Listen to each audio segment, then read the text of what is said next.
আলাইকুম গাইস, কেমন আছেন? আলহামদুলিল্লাহ ভালো আছি। আপনাদের সাথে আপু রান্নাঘর থেকে এখানে চিকেন আমি পাক করব বোনা।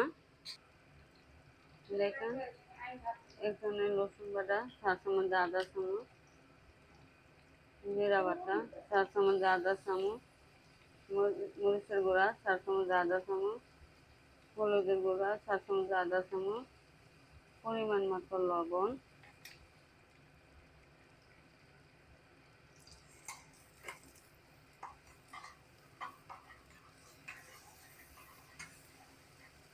মশলাটা কষায় নিব এখন।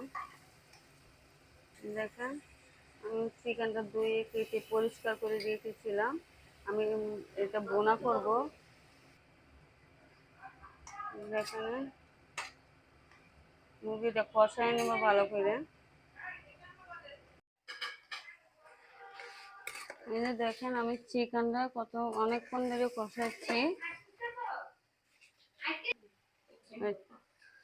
এই যে দেখেন আমি চিকেনটা ভালো করে কষাই নিচ্ছি, অনেকক্ষণ ধরে আমি কষাইতেছি চিকেন।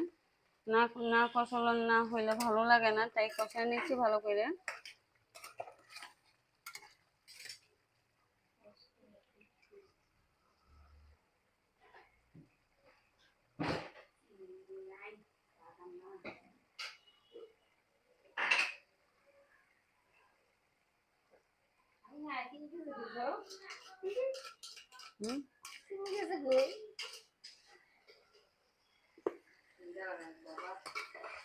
আর দেখ আমার দেখা যায়নি।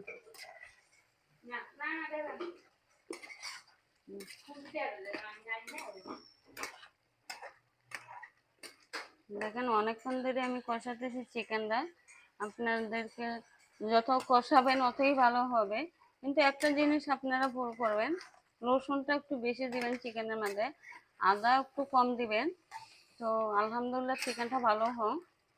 তো আমি আদা বাটা একটু কম দিয়েছি, আধা চামচের মতন দিয়েছি আদা বাটা।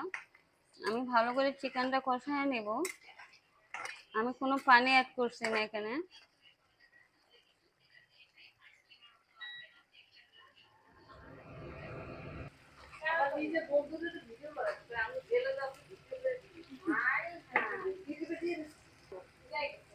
এনে কষানো হয়ে গেছে, এখন পানি অ্যাড করে দিব।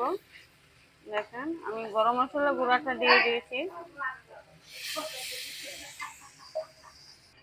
এই যে দেখেন আমার তরকারিটাও হয়ে গেছে, আলহামদুলিল্লাহ কত সুন্দর হয়েছে।